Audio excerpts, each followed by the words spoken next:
The Secrets of Life with Suvas Agam. When I arrived home, I remember that there was a space there without anything on my wall, so I put Osho's photo there. But he was nothing. I mean, no connection. I heard about it. Yeah. Yeah. And then 2 days after, my mother was visit me, and my eyes passed through her and went to the eyes of Osho in the photo, like meters behind my mother that was talking to me. And in this moment, what to say? What to say? I don't know what to say. He took me, he fished me, I don't know what was that. Exactly. But something was there. And then this photo now was already something. Was not on a name like Rajneesh. Now that photo had eyes.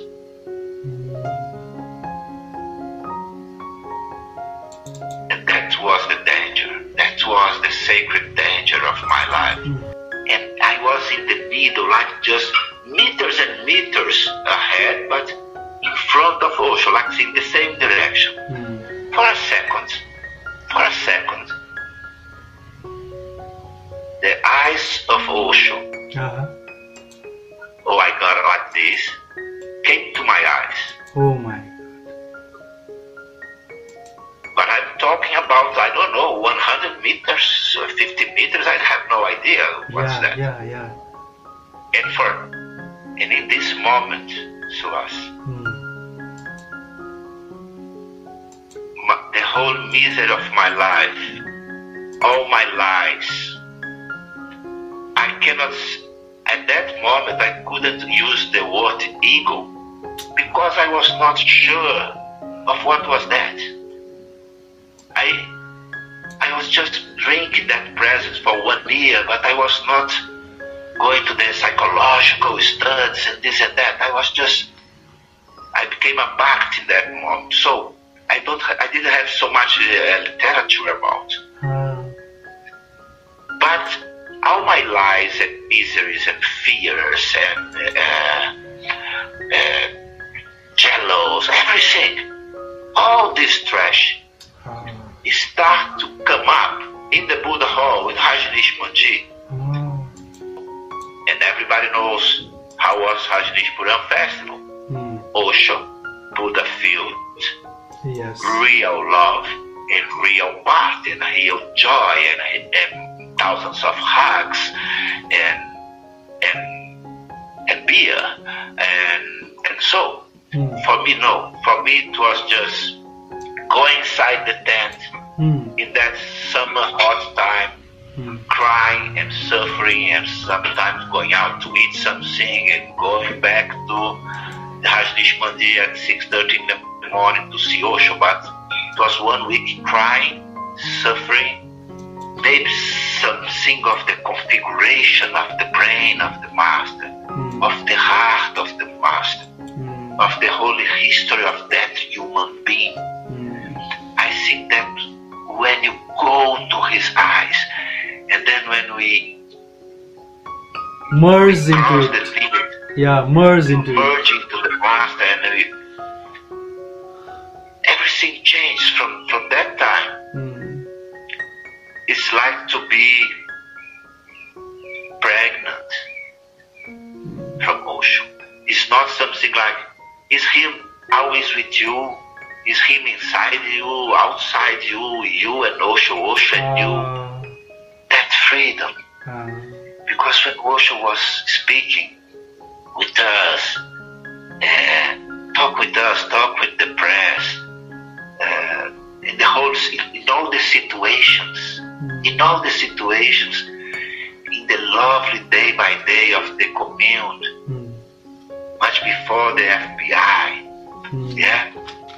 and then with the FBI and with the press, whatever, always the same free man in front of you, facing responsibilities and thousands of disciples, and he was always free. And to have the opportunity to watch, just to watch a free man like a waterfall. Let's be prepared. Here we have a very good coffee when you come to Brazil, and anyone who are listening to this conversation, when coming to Brazil, please, this is your sannyas home in Brazil. I don't know how is that of God being a Brazilian or not, but I'm sure that Osho is quite Nepali. Wow, so, that is the best line. The Secrets of Life with Suvas Agam. Hello friends, Namaste. I hope you are fine there. Welcome to the Secrets of Life. Today we have a very special guest with us all the way from Brazil. He is none other than Devam Bhaskar Swamiji. Swamiji used to be a journalist and he took interview of Osho, and today he runs Dhyan Meditation Point, a beautiful ashram in the forest, somewhere in the forest of Brazil. It's really beautiful. I have seen the photos. I hope one day I will visit it. So we have Swamiji with us. Let's welcome him. Swamiji, namaste and welcome to the show. Namaste, Swamiji. Namaste, Swas. This is just a beautiful moment here in Brazil. In the time we are recording, it's a very sunny day, so I'm very happy to talk with the cold Nepal at this moment in the night of Nepal. So it's just a pleasure to be one with you, with everybody who is here now enjoying the tape. And so thank you very much for the invitation for the Secrets of Life. It is like a dream come true for me because it was when I saw your video, I was really inspired and really impressed by you, because a person who gets the opportunity to meet a Buddha, an enlightened one, he is really special one. So in that sense, I was really excited, and I was not that sure that if I will get in touch with you, but with the grace of Guru, I'm here finally talking with you. So there are a plethora of questions in my mind, but at the moment what I want to ask is how you come in contact with Osho.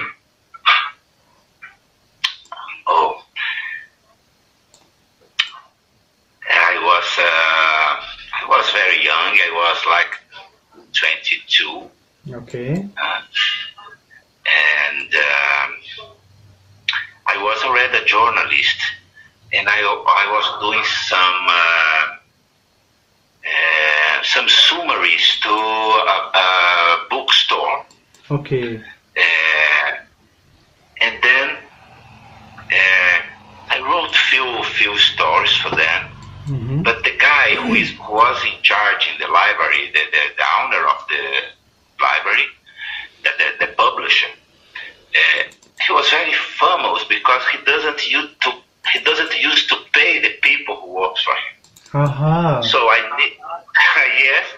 need that money. Okay. In fact, that kind of people, they are very pioneers. They open many doors for the world, but they leave something strange behind. Okay. Yes. Yeah. And then this guy was the guy who first published Osho in Brazil. Aha. Okay. He was a publisher, the owner of this library. So I wrote a few things for him, and I needed that money, so I went to his office one day to get the money. But I had no hopes about the money because he was famous about it. Okay. When I entered his office, he had the 3 walls of the office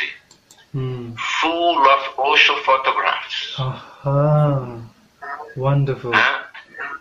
I heard about Osho before. I heard something about Osho before. I heard that some friends of mine were meditating. So I heard something, but I didn't know. When I came to his office, he just thanked me for the work I did and gave me the money, just like this. So I was very surprised. Yes. It was almost a deception because I didn't wait for them. Exactly.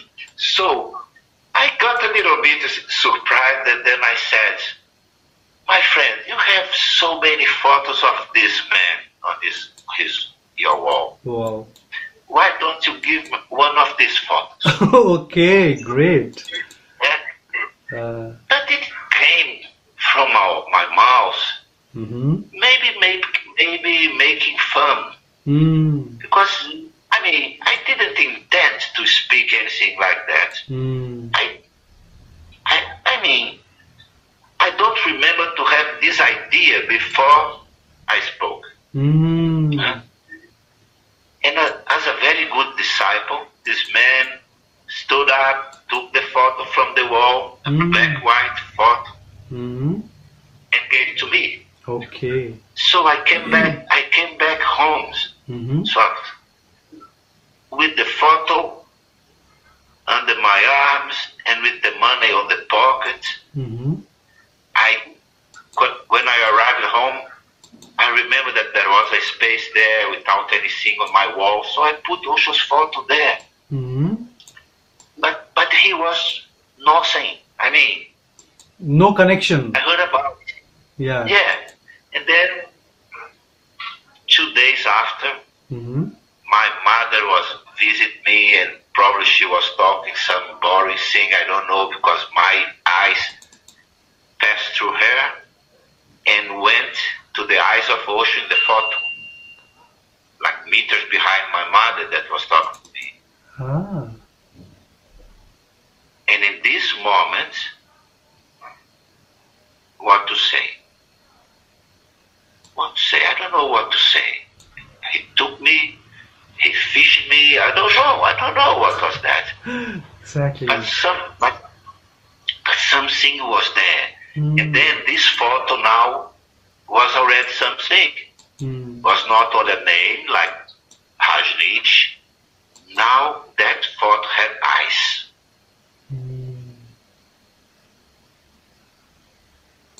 And that was the danger. That was the sacred danger of my life. Because 2 or 3 days after that, I was having some food. I was not in a meditation room. I was not on the phone.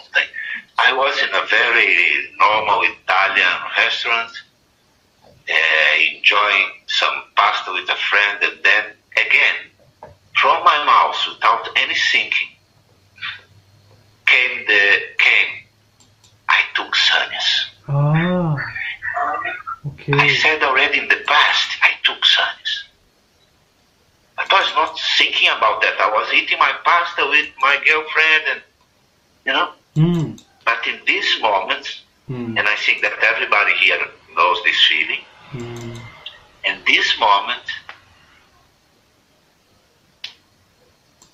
little tears in my eyes, my whole body starts breathing in a very different way. It was like a love affair when you meet some person that you fall in love, that you start to walk differently, you start to see differently, you start to smell different. I run to my home because I remember that I had some red clothes. Because in this moment, my whole being vibrated in direction of the red clothes. It was a very strong connection. Put the robe, put the clothes. And well, in this very day, I call a few friends to know what I do now. I'm in love with this man. Wow. I don't see. I'm in love with this man. Who is him? how to know more about him. I read before maybe 2 or 3 pages in somewhere that, I mean, it's not like today. At that time in Brazil, we had no books of Osho. This friend of mine was publishing the first ones. Okay. So, and then I start to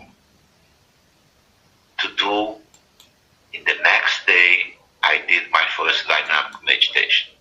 In that very day, somebody gave to me, I Am the Door, the book. I am the gate. I am the gate, yes. I am the gate. From that day to now, well, from that day to the next 2 months, I did dynamic meditation every day as it was the most beautiful juice someone could drink. Wow. Now I'm a lazy man. Now I say, oh my God, the dynamic meditation, 6 o'clock in the morning, this is too much, let's go, but this is too much. But at that time, I could say, it was better not sleep, just to wait in the moment for doing the dynamic meditation. Because few days after very nice catharsis, it start to come a very beautiful ecstasy and joy during the meditation. Since that day, the meditation is in my life, and since that day, every day we read something of Osho, we see some video of Osho, so Osho is in every cell of the being. Yeah? Wow. But it was like that. Wow. It was like listening to some beautiful love story. It's quite similar to a love affair. Exactly. When your heart takes the guidance, don't ask him for permission, and you don't know very well the person. So this is the secret of life. Exactly. Wow. Love. Yes. Yeah? Love is the secret of life. Yeah? Yeah. So it was like this, and then I think that 2 months after I was leaving a commune, that's the first Brazilian sannyas we start to build, and I start to have dreams about the commune. In that time, it was 1982, Swamis. 82. 82. Okay. So in that moment that I met Osho, he was moving to America. Okay. Moving from India to America. Yeah. And so, when I took sannyas in Brazil, it was happening in Rajneeshpuram, the first July summer festival. I didn't know, but I took sannyas on the 6th of July of 1982. That was the Guru Purnima day. Wow. Of the festival, the first festival in Rajneeshpuram. I came to know afterwards. At that time, I didn't know what was Guru Purnima, what was anything. I just was starting to know something. But then I started to have dreams. Dreams at night, sleeping. I started to have dreams with the commune. At that time, different from now, we didn't have photographs, we didn't have videos. It's not how it is today. So I didn't know any image of the commune. And I started to have dreams, and this fire to go to the commune. So during 1 year, I had to make lots of different and curious efforts to make money, because for a Brazilian person, like for an Indian person, Nepali person, 1 week in Rajneeshpuram just to go to the festival, it was such a huge money. And especially because the air ticket, the festival, and so It was like at least $1,500. At that time, almost 35 years ago, for a young boy in Brazil, it was 1 year of hard job. So I did different things. I arranged the money. 1 year after, I was in the festival of 1983 in Rajneeshpuram. I can tell you that the commune, physically, the commune was exactly what I dreamed before. Wow. Physically, the mountains, the houses, everything was absolutely the same, even the smell. I can feel the smell now. Wow. The Buddha field was such a grace, such a field of transformative energy. So I was the most happy boy in this planet when I came for my first July festival. In 83, I was very happy. Wow. I cannot figure out someone happier than me that day. Wow. And then I went to my first satsang with Osho. Exactly. I was about to come there. I just wanted to ask, how was it to see the Buddha in front of you for the first time? How was it to see the living enlightened master? You know, in this year, just before coming to the festival, Okay. I meditate more, I read more, I saw photos of Osho. I was already absolutely in love with Osho. Osho, it was just love and openness and brilliant. And then this first satsang, Osho was in silence. Okay. So we went to the Rajneesh Mandir, like 20,000 people. I was a small boy in the middle of the multitude there. Osho came to the hall. You know, our eyes, curious, like trying to get something from the man. Oh. And then Osho sat down. And I was in the middle, like just meters and meters ahead, but in front of Osho, like in the same direction. For a second, the eyes of Osho, oh, I got it like this, came to my eyes. Oh my. But I'm talking about, I don't know, 100 meters or 50 meters, I have no idea what's that. Yeah. And in this moment, Suvas, the whole misery of my life, all my lies, at that moment I couldn't use the word ego because I was not sure of what was that.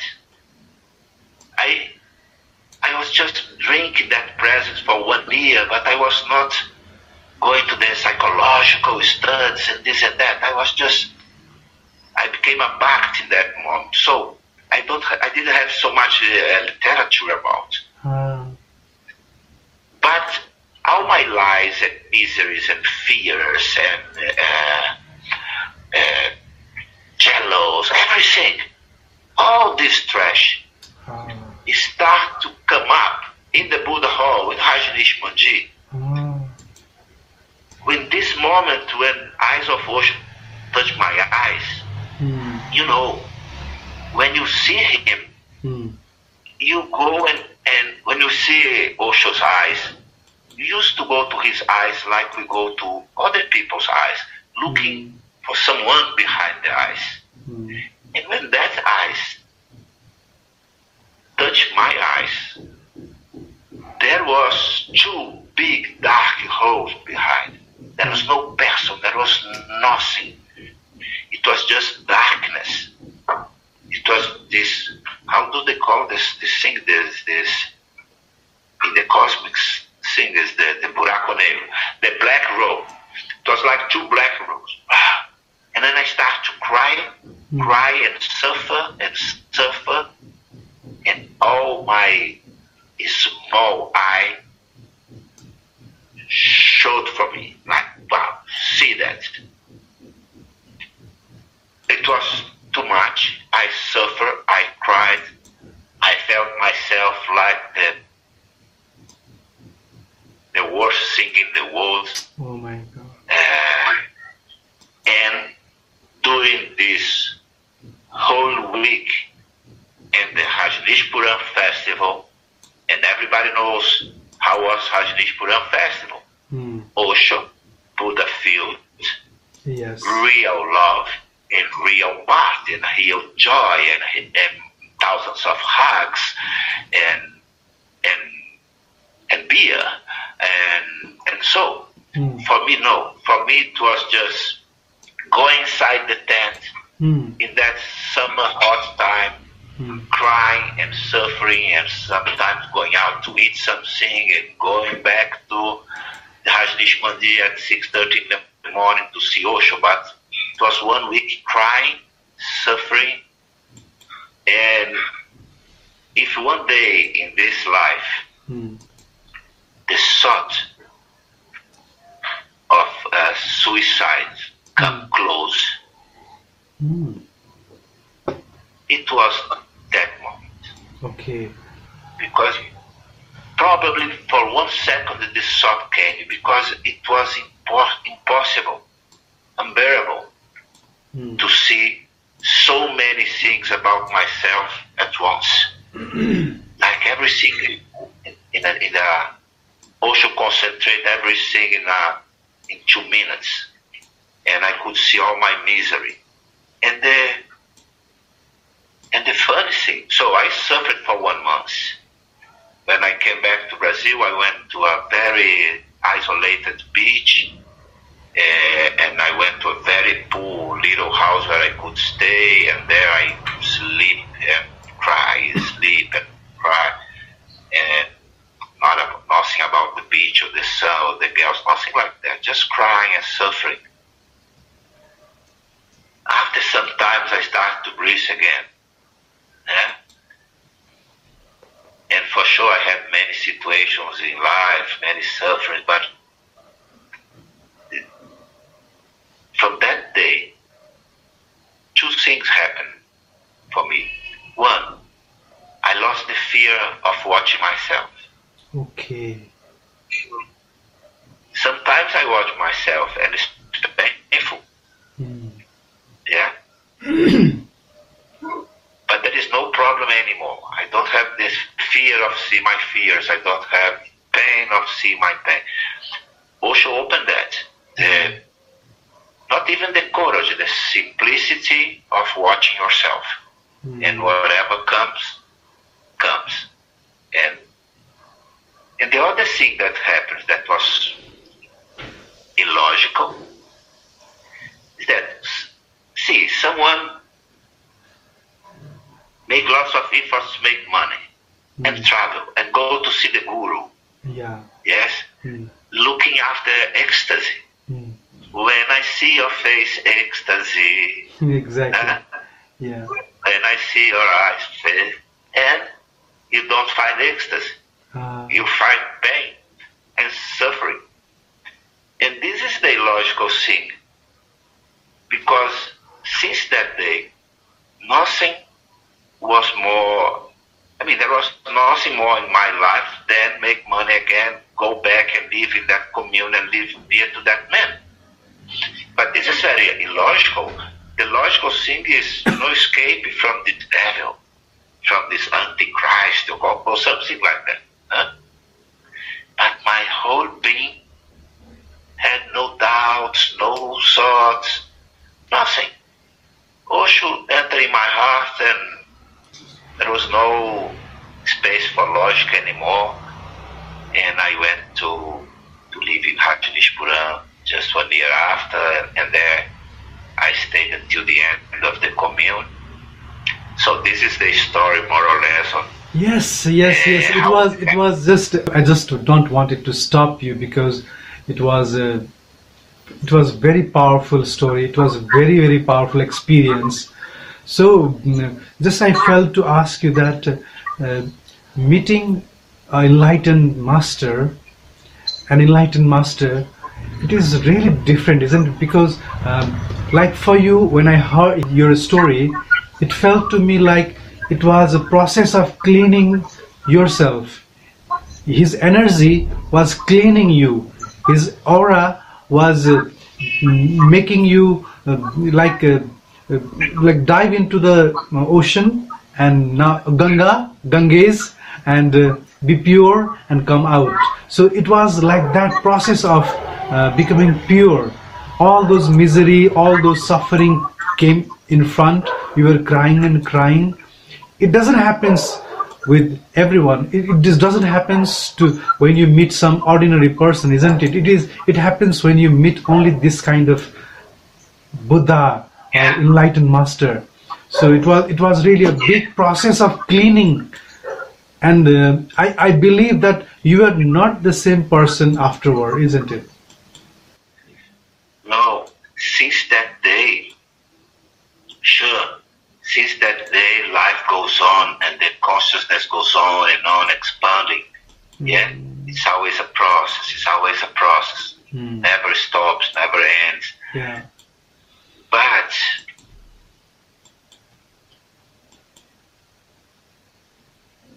it's like, let's put in these words. See, when you drink from the master, or when the master offers you a drink, yes, offer himself as a drink.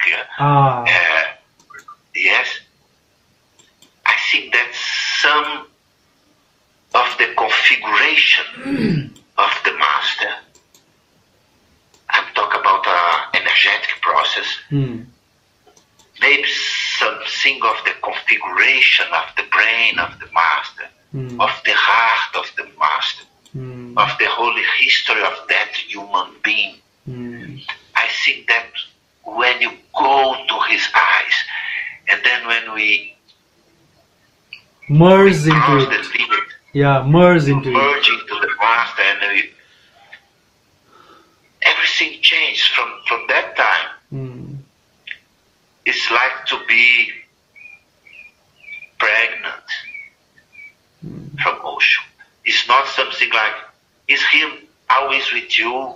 Is him inside you, outside you, you and Osho, Osho and you? Nothing else. It doesn't exist in my life. It's like prana. I cannot say prana is outside of me, or prana is inside of me. I'm just prana. That isn't true. It's like Osho. Yeah? So from that day, I was becoming a more intelligent person. I was becoming every day more and more until now a more lovely person, more strong on my feet. And I feel that many of these qualities, let's say, or the fragrance of these qualities, like your name, Suvas, the fragrance, it's like the fragrance of the qualities of Osho, since that they educate all my cells. It's like a transmission. It's something like Shaktipati or Diksha. Yes. I feel that the whole being of Osho, I can feel him. I can understand him. I can even touch space where I can see, oh, Osho passed through here, passed by here, I think that this is the grace of being in the Buddha field, in the commune. Exactly. In the commune. Okay. And you guys in Nepal have this very luck, atmosphere. You are the guys of the Osho's commune in this world. And feel that the presence of the man. And you know what? For sure, when Osho was there in the satsangs, in the discourse, we all feel that. That man is so totally in that moment. Yes? So he's doing this darshan, he's doing his discourse. It looks like that the whole universe, since the Big Bang, if there was a Big Bang, if it's like the whole universe work and work for these millions of years, just to put Osho seated there and we in front of him listening. Wow. So there was nothing more. There was not before, nothing after the darshan, nothing before the darshan, because of his totality, his total love for us. And being in front of a person who is in totality, that he's not talking with you thinking about another thing, with other worries. No. And Suvas, and the same, when I had this privilege to be in front of him for 2 hours, interviewing him, I was going to say when I had a personal meeting with him, but this is, I cannot say, because he's not personal. Anytime he's personal, it's always beyond that idea of a personal contact. But for 2 hours, he was only with me, like his eyes, his voice. He was not worried about his community. He was not worried about saving the world. He was not worried about nothing more. He is for 2 hours only for you. And this is so strange because we don't used to receive so much presence and love. And it's changed your configuration to receive this quantity of love, because we are talking and making the view just as skills. Life want that we had this moment for us to have a little more time to destroy whatever he could destroy and open whatever he could open. But this is the organic presence of the Master, far beyond the words, the teachings, his totality, this free man in totality. And afterwards, leaving Rajneeshpuram for 2 years, and Osho come to talk again. So he was speaking for 2-3 hours every day. These 2-3 hours every day with Osho.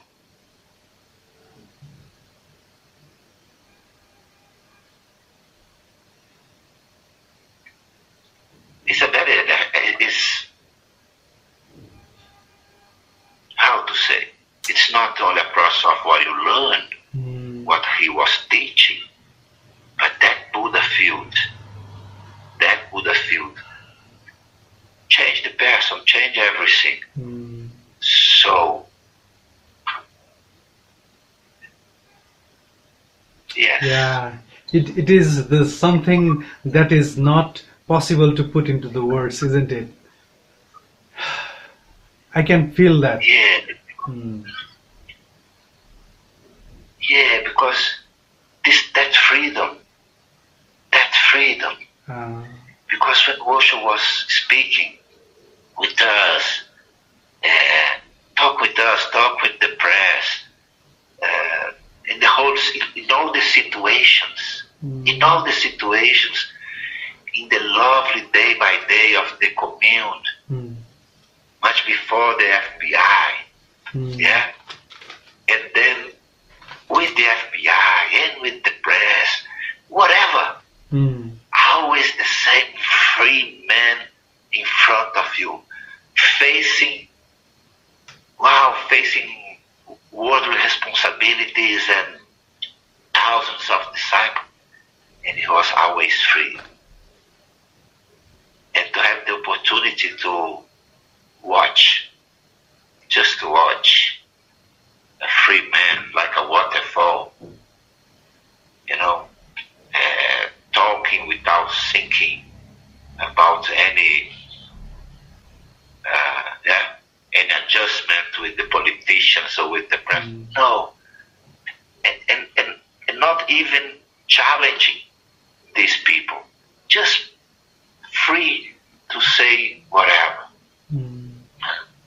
To be in front of a free man in this world where we are all in very dark jails of the mind and of the social ways of life.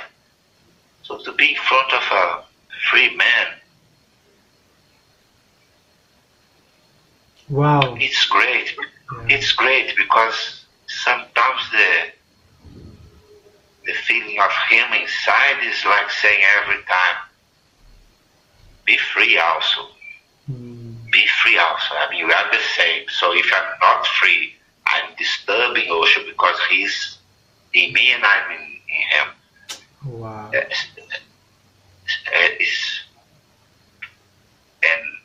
It's great to be always guided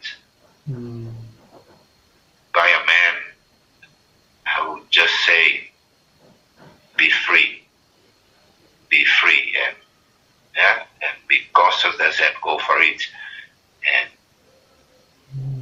and isn't wonderful that in September now of 2020 2020, yes. 2020, just now in September, yes, we got this 50 years of the first sannyas, the first male sannyas given from Osho, yeah? Isn't it beautiful, my friend, that in these 50 years, Osho had put thousands and thousands of rose flowers in red clothes, in orange clothes, in this world, making new friends, making families, and Osho is in every home of this planet through a book, through a Netflix, a bad stuff or whatever. He's there with his eyes, with that eyes. It's very beautiful, such a beautiful thing to see from that first person who received the mala, how from there, yes, Osho gave to us this privilege of having a thought of him and be in touch with the sun rising of the colors of our commune. Such a man. So if he's changed the whole planet, exactly, it's because he changed every one of us. Yes. It is so beautiful, Swamiji. It doesn't happen like this all the time. When I'm taking interview with my guest, I felt like I just want to listen from you. I want to listen more and more and more just about Osho. No other question, no other stupid questions. Though I'm in this interview, so I'm bounded with few rules of this show. As I was doing my thing in my life, this question again and again came on striking in my mind that at a point of life, we start thinking that what really is this life all about? Why we exist? What is all this happening around us? Am I supposed to do something? Was I sent here for some motive, some purpose? There was some reason behind my existence. What is happening around me? What is this all about? So then another question came, what is the secret then? What is the secret that I should learn, I should know, so that I can be a happy person to live this life? Then the concept of this program appeared in my mind. Okay, then now I will interview with the mystics, with the people who have met the masters, who are preachers, teachers, are the motivators. And in this series of talk, we are here together. So, Swamiji, as you have met an enlightened master, and as we have heard all those beautiful stories from you, what you think today is the secret behind this life?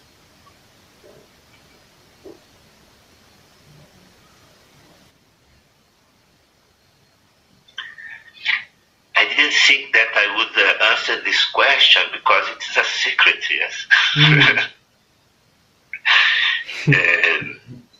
But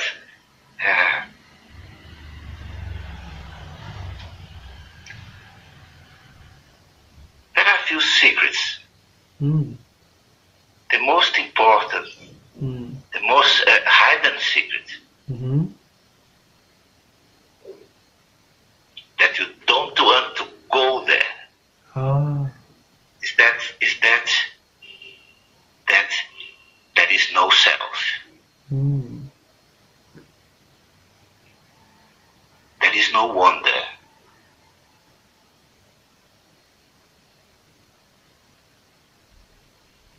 There is no wonder. We have this illusion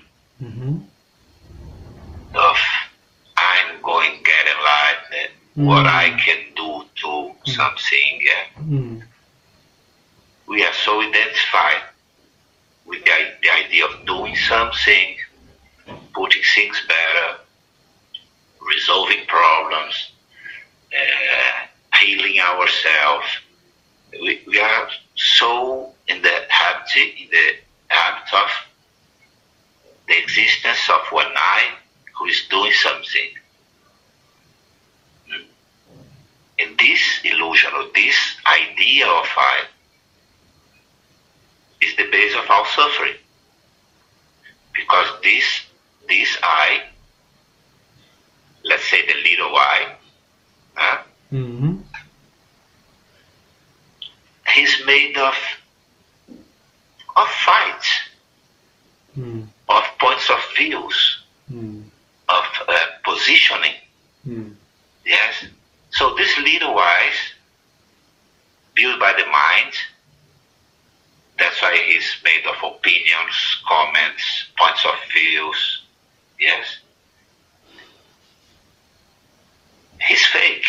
He's a fake news. It's just an illusion. It's a misunderstanding. Yes. You should deal with the personalities, because the personalities manifest through you. The personality of a son, the personality of a father, the personality of a disciple, the personality of a consumer, of the boss. Yes, they are bridges. They are mental bridges for you to deal with the functional world. Yeah, they are bridges, like the rupees that you use in India, like we are speaking in English.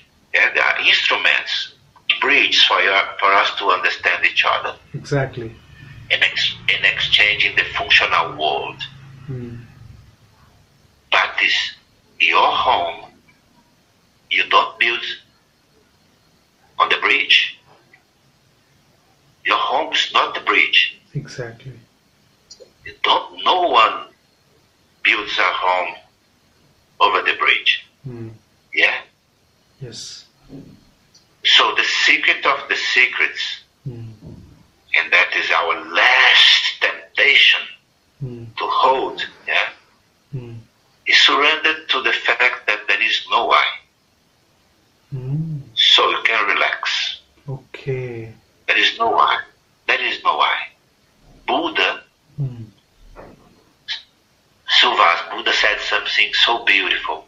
Buddha said like that, there is this blow of wind,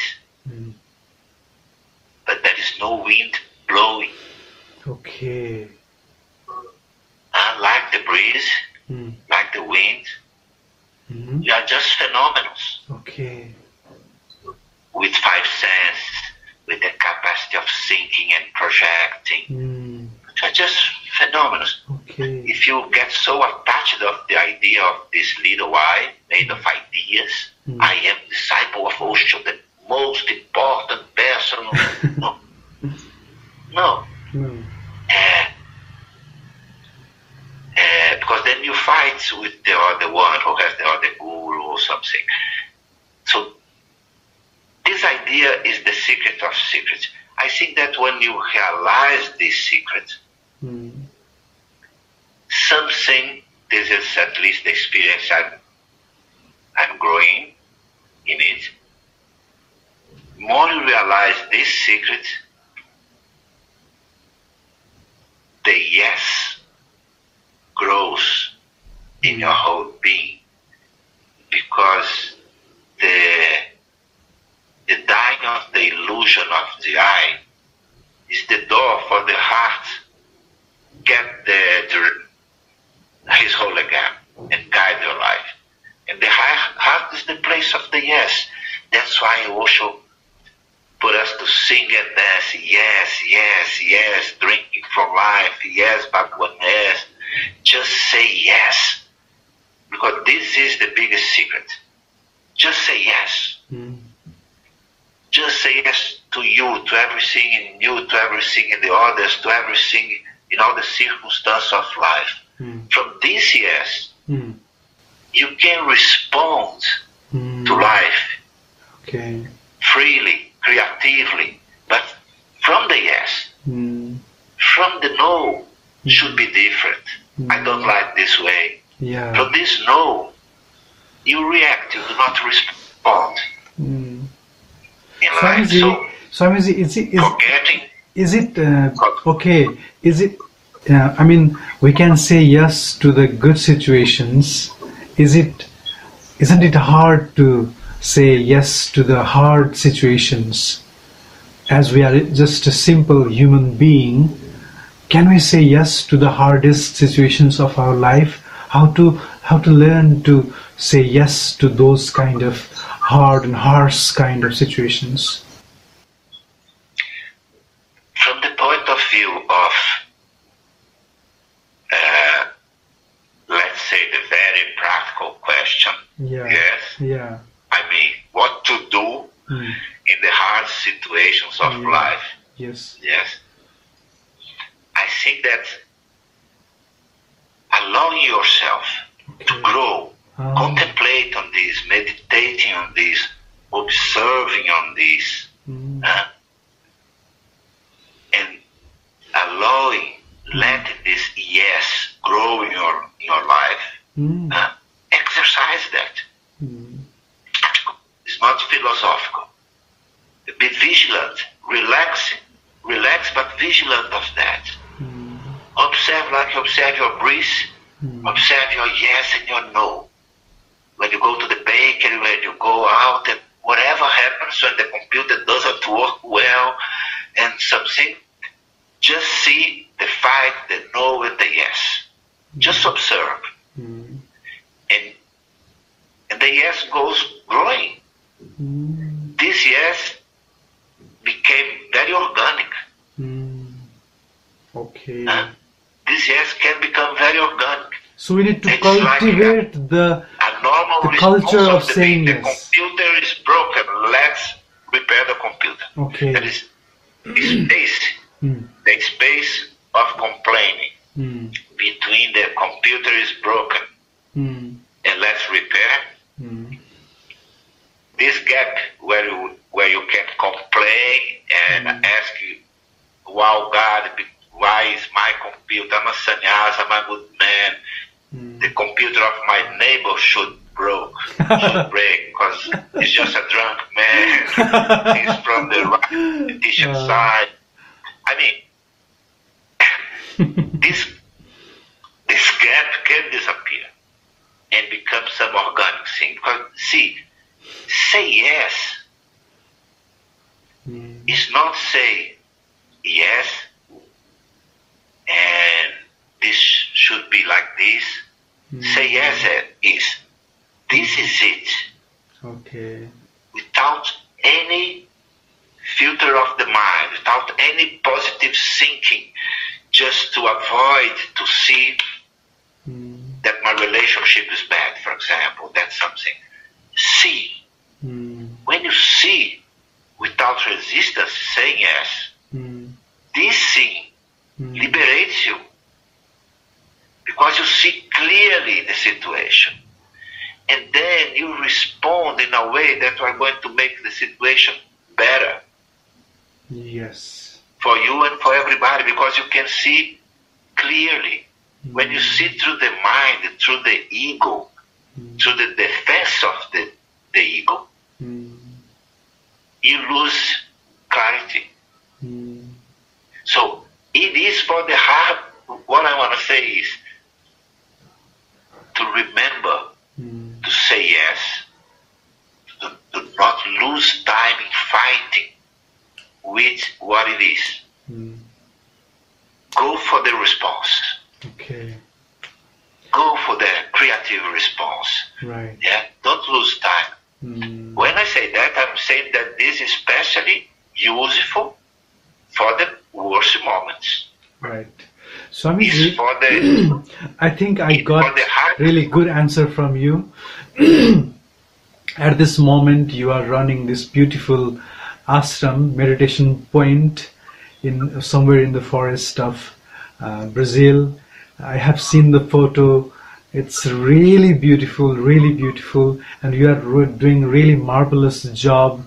And you are even giving mala to the peoples. You are giving diksha to the people, and I believe the aura, the word, the teaching of Osho is spreading across that South American zone.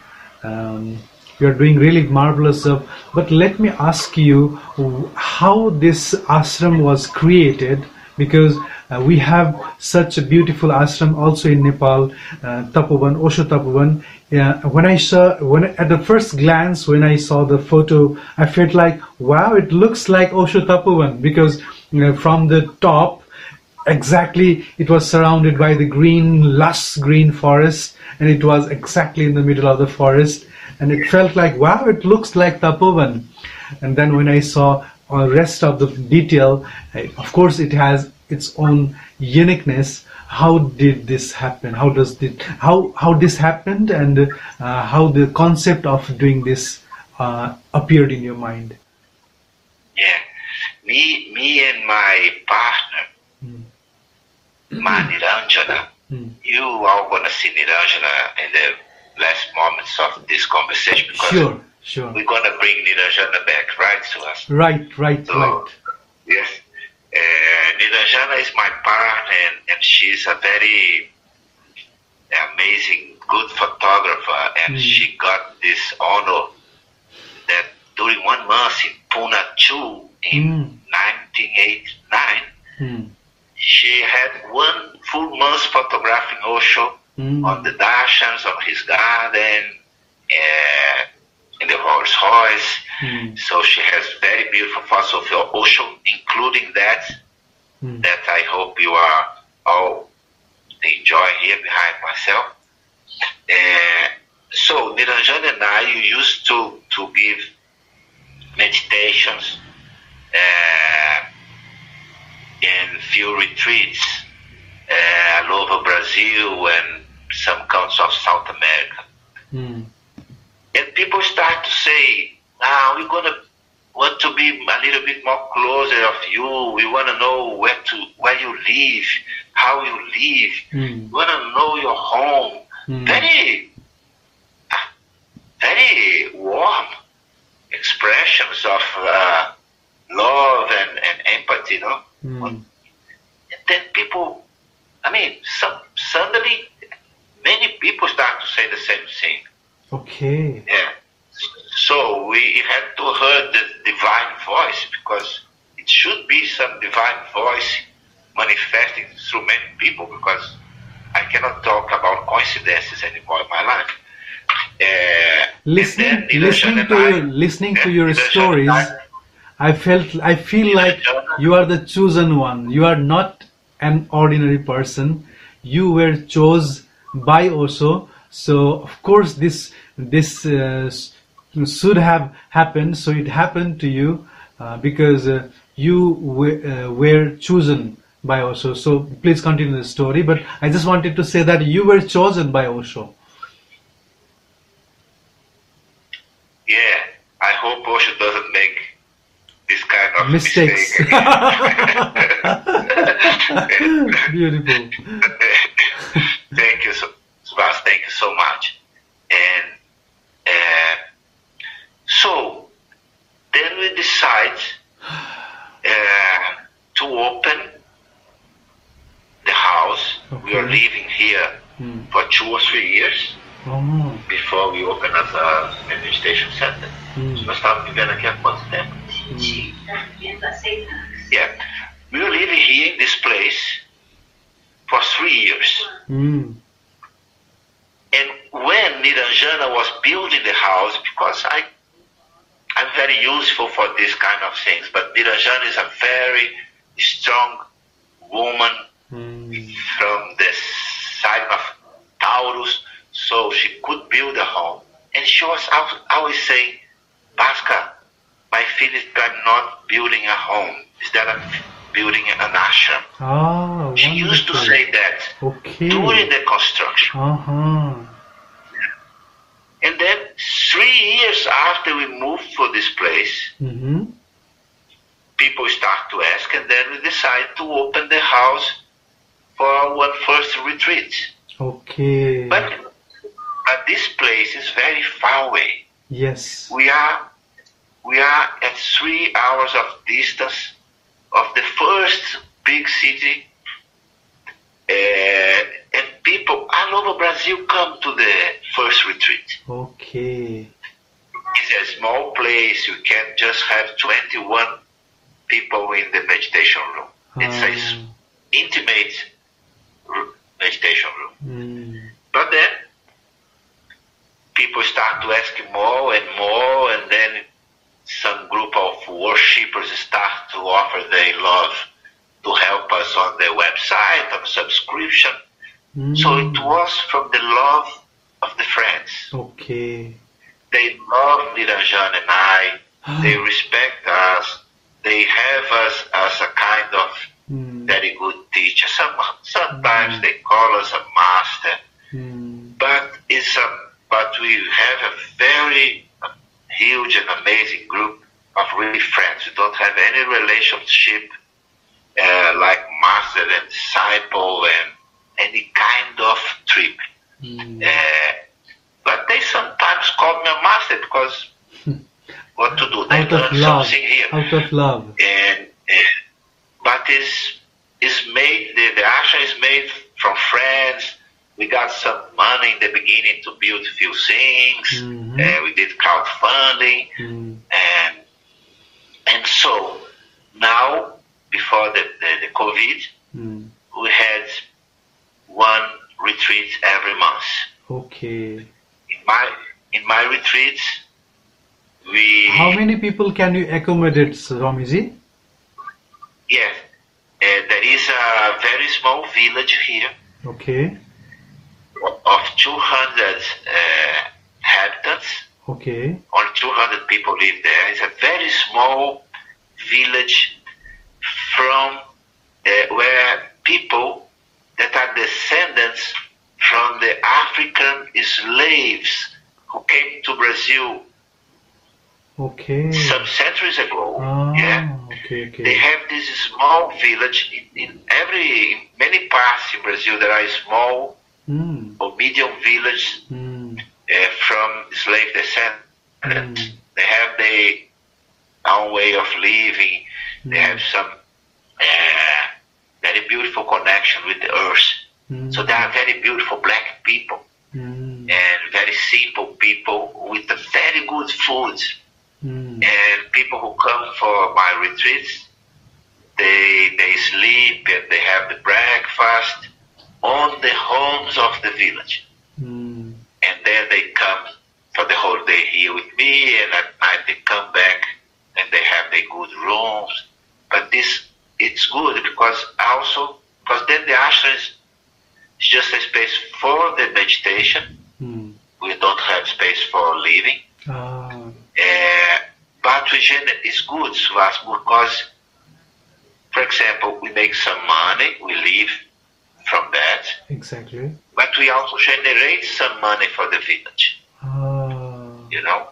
And exactly. Like this. I like to not have everything collected by me, but it's I more like win-win kind of situation. Yes. People are also getting something from it. And yes. Beautiful. And it's a very good atmosphere here. And in the retreats, just to share, for sure that Osho is our main everything. But during these whole years, we had drunk from others' teachings, other teachers, other meditation techniques, other masters.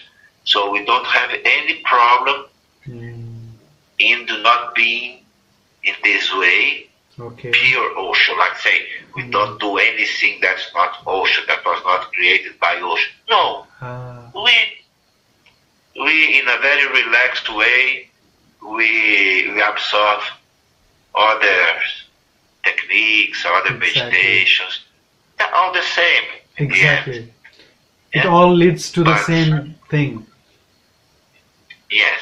I don't think that if Osho was alive, we are going to do the same 5 meditations that we do today. Exactly. Yeah. I also believe that. Strongly I believe that.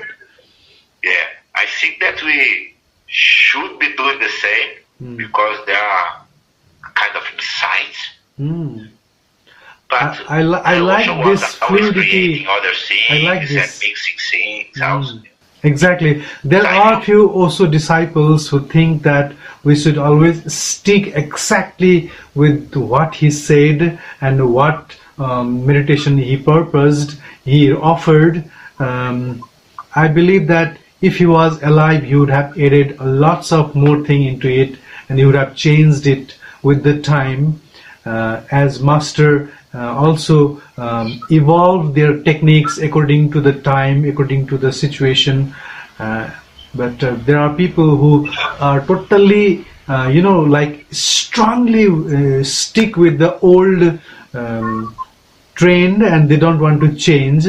So I like it that you are fluid and you want to, you also make a change and add new things. It's good because Osho was a master who never was like a well. He was more like a river. He was flowing. He would love it. Yeah, for sure that's not only in the case of Osho, but in any path, one has to be careful on how to say, to not lose the essence. Exactly. Yes. That is the thing. Essence, keep on the track of the essence. But few other things, when you see that help you to deepening or to go higher or deepening or elevate yourself on that track. Yes. So it's always the responsibility of the disciple. Exactly. So let me ask you one thing. Of your journey. Exactly. But with this freedom, for sure with the freedom. Right. Swamiji, you started giving Mala Diksha as it is very rewarding, at the same time very strong thing to do, because it is a responsibility also to take that. When you give Mala to someone, you are also in a way responsible to help him, support him in his journey. How did this happen when that you decided to give Mala Diksha?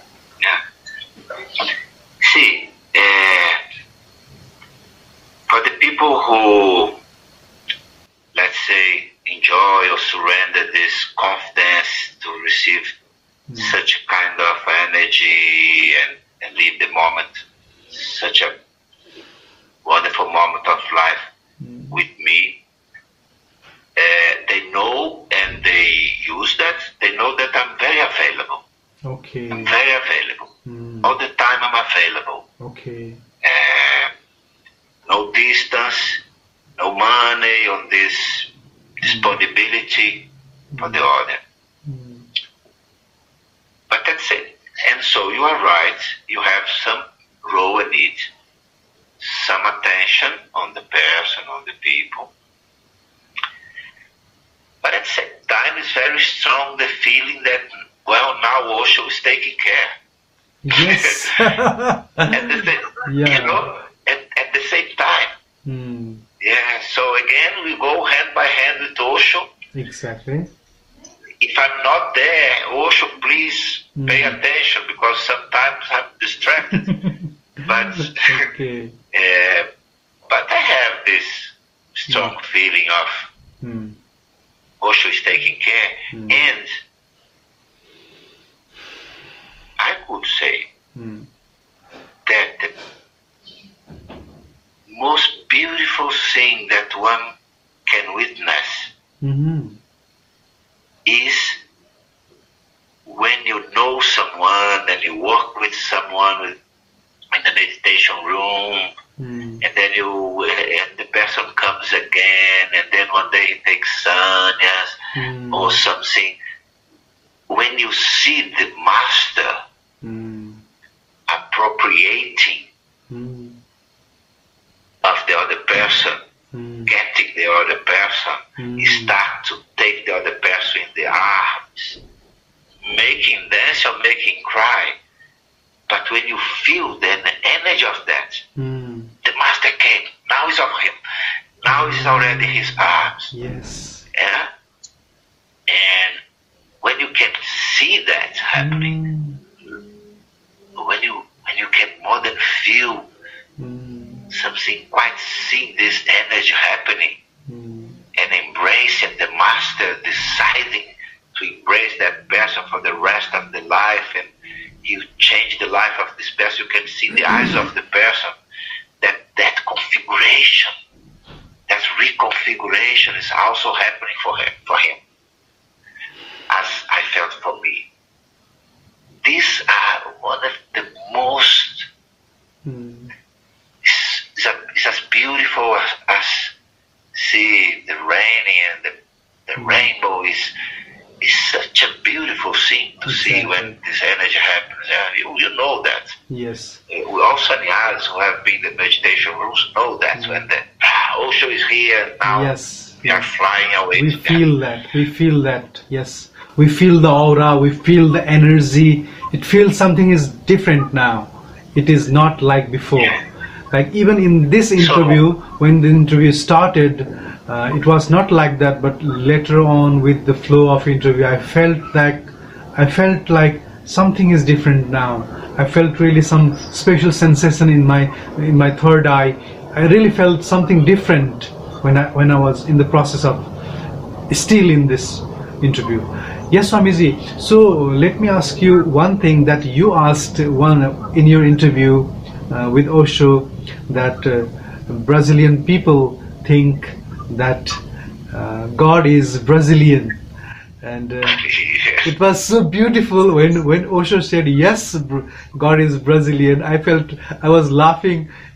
Really, it felt really good. So nice to hear that expression that people think. So what you think, as today you are doing such a wonderful job, people are initiating with Osho Sannyas, many Osho peoples are there, Osho friends are there, Osho disciples are there. So it seems like Osho is Brazilian. What you say? Yeah. Well, in this moment, in this very moment, if you go to this idea of the country and the culture and the social moment of the country, I think that think that God is really Brazilian because like India, like maybe Nepal, maybe India a little bit more. If I understand, as some other master of mine said to me, that God is the place where all the contradictions coexist. If I understand God like this, this place where all the contradictions coexist, I can feel that God he's not Brazilian, or he's always visiting Brazil very often, because so much contradictions in this. We were living as a country a moment of development, richness, inclusiveness, with very successful social projects on fighting the hungry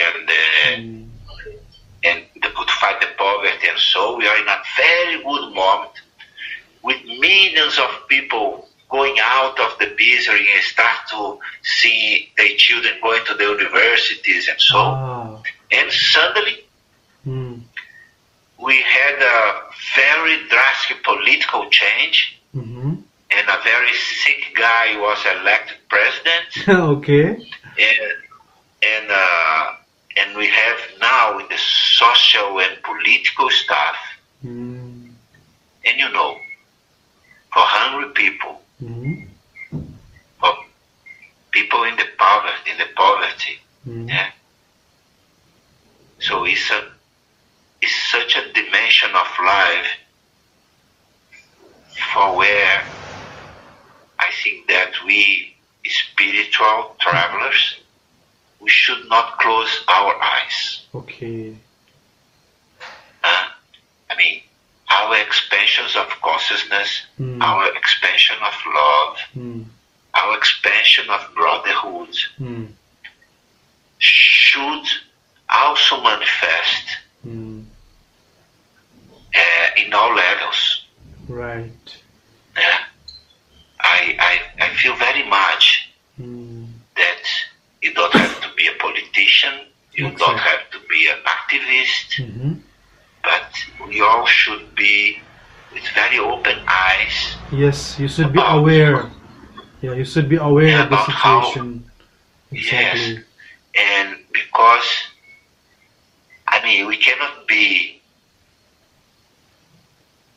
absolutely happy in our seventh chakra with 100 million people starving at my side. Right. So it's like to have one foot on heaven, one foot on hell. Oh, yes. And so pay attention for these people and having the meaning of participation, of engagement on life. You have to be engaged on life. The spiritual path is not a way of escaping from life. Okay. No, you have to feel your love and consciousness. You have to give back to this world. It's like the lotus and the mud. Right. But always there. The lotus and the mud together there. And so when I asked Osho about, I said to Osho that Brazil had lots of poverty, lots of social bad indicators, but that we also had many religions, African religions, Christian religions, religions from the East. So lots of poverty and lots of abundance in religions, in creeds. Yeah? And we have in Brazil this expression, God is Brazilian. And then I asked Osho, do you think so, Osho? That with so much poverty, political dictatorship, do you think so that that God is Brazilian? Osho said, God must be Brazilian. but this is very unfortunate, he said. And then in this interview, from that question, he quite summarized in the other 2 or 3 questions that I made afterwards. Yes. He quite summarized his political and religious points of view. Yes. Because that was at that time, Suvas, you know that what Osho said always about priests and politicians are a revolution in terms of points of view about the whole of politicians and priests in this crazy society we have. And it was because of this vision and the impact of its vision, because of the clarity of his expression, that he was persecuted in many countries, that he was prohibited in many countries. That's why everything that happens in Rajneesh Puram happened. Yes. In that moment in the United States, the President of the United States, Ronald Reagan, was at the peak of the beginning. He was the peak of this beginning of the growing of the, how you say, Protestant religion, and this new Christian way of religion that today is spread all over the world, in Africa, in India, exploiting the people with very childlike creeds. And so Osho was in the United States when this man, Ronald Reagan, who started everything that today we can see clearly what was this spread of this kind of Christian vision, this kind, there are others. So that was the whole fight. Yeah, so how is the situation of Brazil, Swamiji? Because I just want to know, I mean, people will watch that interview in your website if they want, so they can know the situation from that interview directly from the voice of Osho. I just want to ask, I mean, that time you also mentioned that a priest from Brazil commented on Osho, and Osho also told so many things that how Christianity is doing their stuff in the name of this poverty and poor people.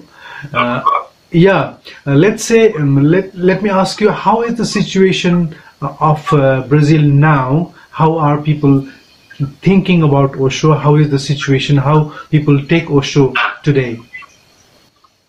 Osho is absolutely loved in Brazil by the people, for sure, by the people who knows it. But it's like this. There are. Swamiji, the camera is shaking, so can you, be careful on that. Okay, sorry. Okay. Shana always complain with me because of this thing that sometimes I do it. Okay. But I was not stopping you before, because before it was a really meditative talk, so I just don't want it to disturb you.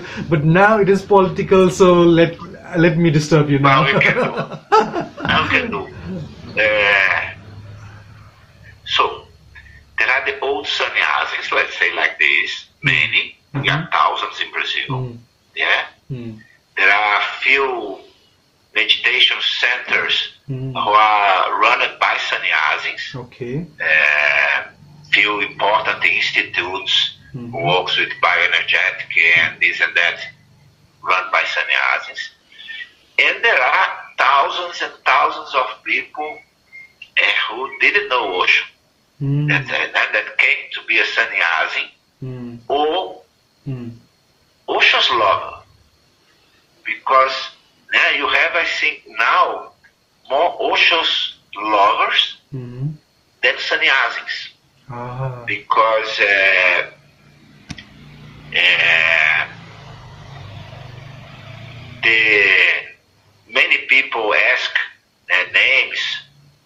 me, for other people, including to Puna.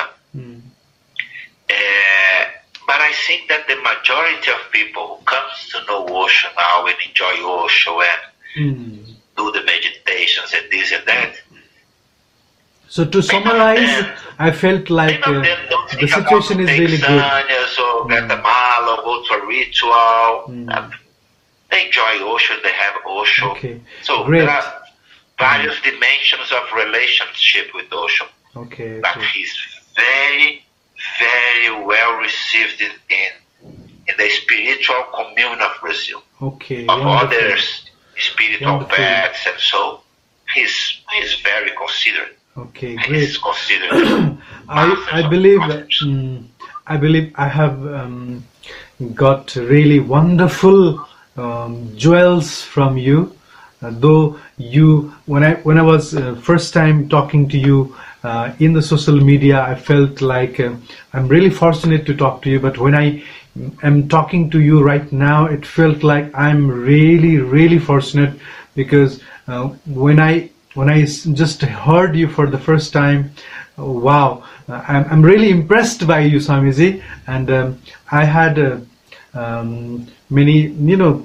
many questions in my mind which I felt like it is not necessary to ask anymore, because you have answered such wonderfully. You have answered so many things. You have said so many things.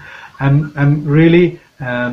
But I felt like when I was going through your website, it was really hard for me to read because it was in Portuguese. In Portuguese. Yeah, it was another language. It was hard for me, but there was an option of translation, so I used that and I managed to go through it.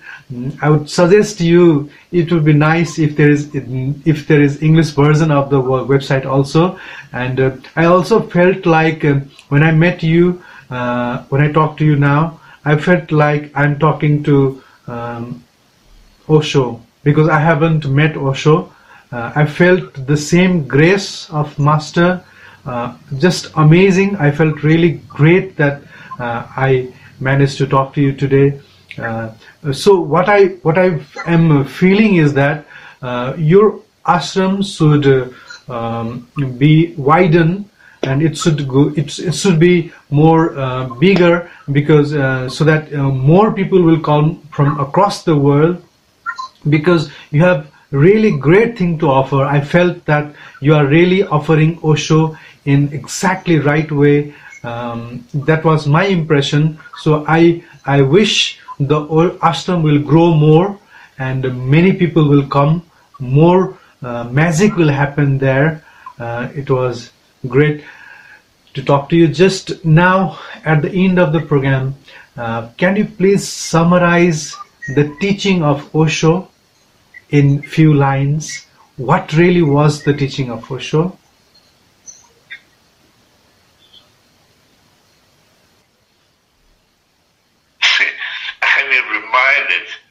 Thank you so much. Thank you so much for your care, your love.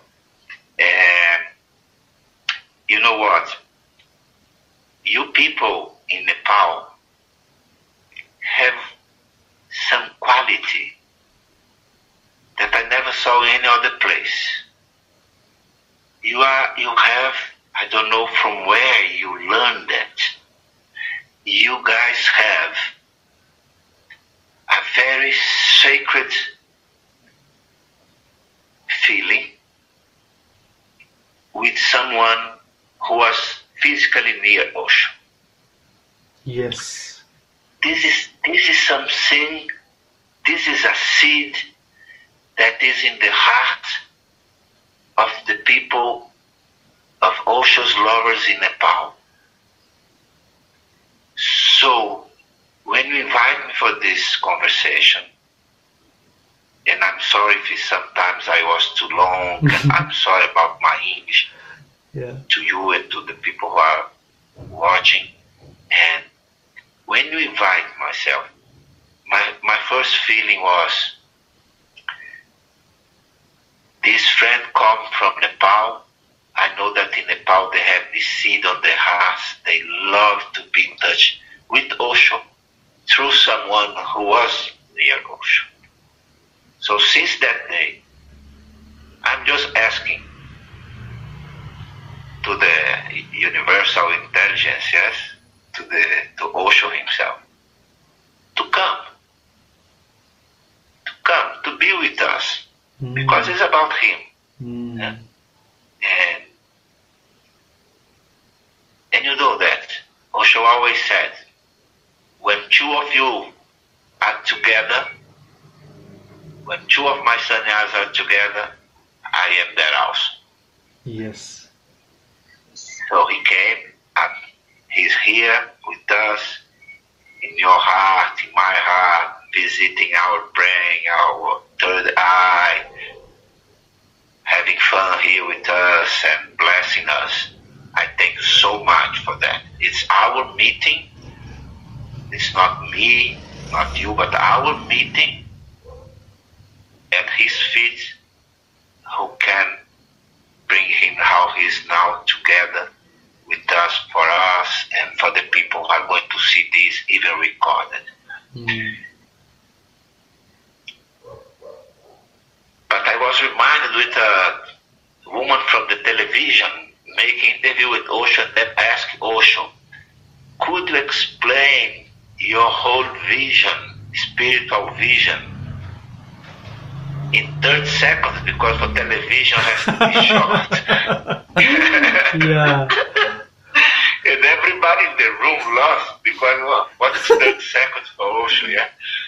And then Osho entered in a silence, in a deep silence, look into her eyes, and after 20 seconds he said, this is the best answer I can give to you. Wow. I was reminded that. But let's try to put in words. And it's good because I'm going to use some words. Other guests of you going to have other words, and this is beautiful. Yeah. I could say that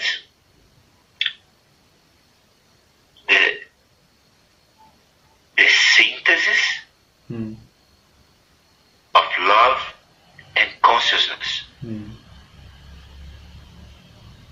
this synthesis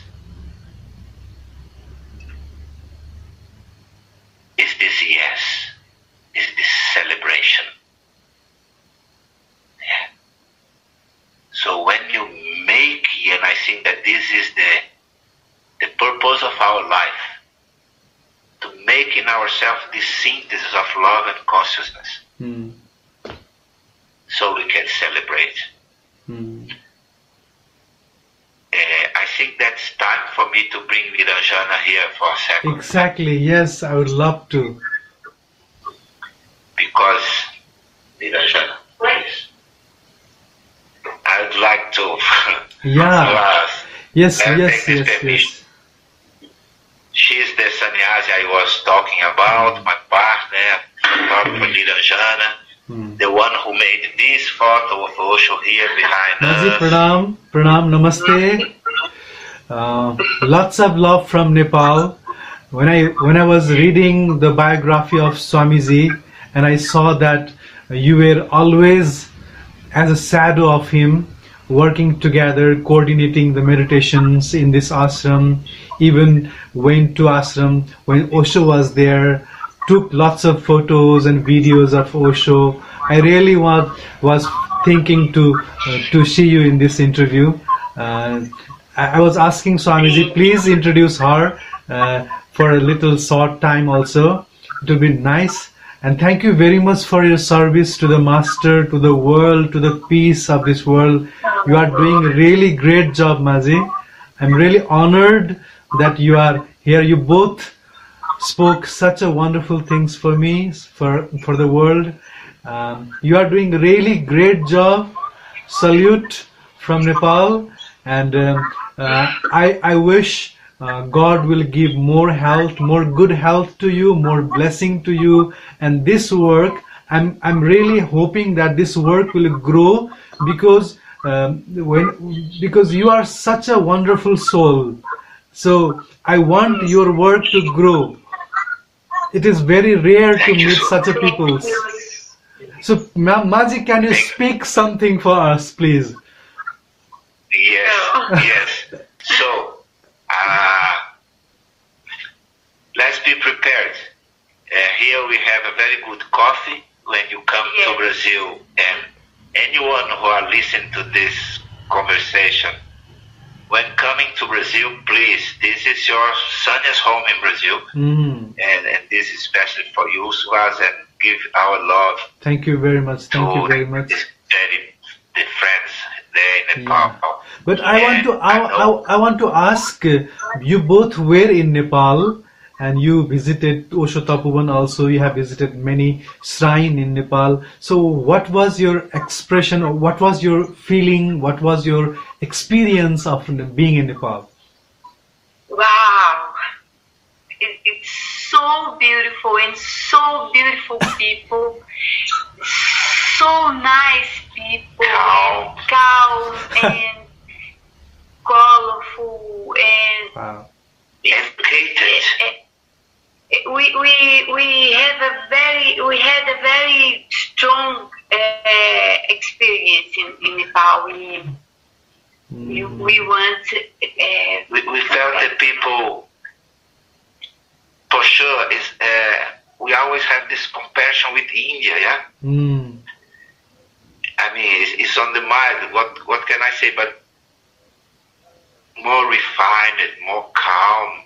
It seems more educated, more relaxed, a kind of sweetness, but not like a beggar, not a feeling of a beggar. Very on the center. And Niranjana, we have a little tent here, so we sell a few things to bring money to the center. So we also buy things in Nepal, yeah? As everybody in the world to go to Nepal to buy that beautiful things. Yeah. Suvas, when Niranjana arrived in Nepal for the first day in her life, 2 hours after, she was walking alone through the cities with many Nepali friends, buying things, and it was like she was born there. Yes. Wow. So it's like home. She was at home. I was enjoying to see her, choosing things and so.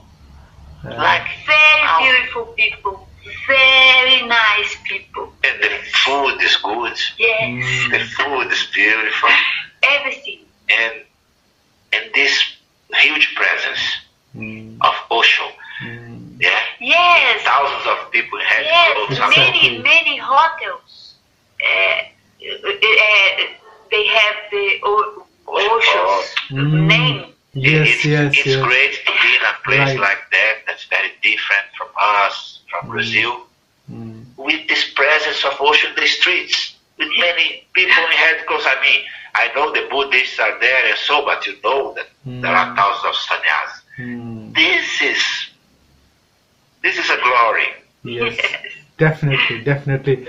Osho, like it is said that Nepali people are really colored in the color of Osho, because Osho's color is really working here. We feel like that. Yeah. And I mean, I graduated recently from the university, and even in the university there are many Osho disciples walking around. Even professors are Osho disciple, and in every course of life there is the impact of Osho. Even the minister recently, education minister of Nepal, was watched our program, and it was interview with some sannyasi called Swami Prem Alok, and his interview was watched even by the minister, education minister, and the education minister is also impressed by the Osho peoples. So it is really beautiful that from top to bottom, Nepal have learned a lot from Osho, and Osho's energy is working here, and we are so happy to share this with you. And we are really happy to hear lots of beautiful stories from you. There were lots of more stories to come, but we have this, we can't really make it so much long interview. So if people ask, we will again take new interview with you. But I'm not satisfied because I'm really want to talk more and more and more. But for this time, let's end the interview with this beautiful meeting. I'm really happy. Swamiji, at last, though I have asked many questions, if you have something to say, please. Just thank you so much. This talking about and sharing and spreading, and so this effort you are doing, and I have to say to everybody that at least for 1 week you are preparing myself, you are preparing yourself, so you do with a sense of gardening something, some flower to give to people. Exactly. So you are doing very beautiful, you are doing very beautiful, and talking about Osho is spreading light and is spreading love. So thank you so much. So I don't know how is that of God being a Brazilian or not, but I'm sure that Osho is quite Nepali. Wow, so, that is the best line. Okay, Swamiji, thank you very much for your time. Thank you very much. Lots of love from Nepal. Best wishes, and we wish the ashram will grow more. And one day I will come there, as I'm also a musician. I want to play music there one day, for sure. Okay, this is for sure. This is just now to see which day will happen, but it will happen. Yes, yes, it will happen. Pleasure of our life here. Yes. Thank you, Suvas. Okay, Swamiji. Namaste, everyone. Namaste. Namaste. Okay. Now I stop the recording, but it was amazing, Swamiji, amazing. It was amazing, so lovely. I felt really, really good, really good. The Secrets of Life with Suvas Agam.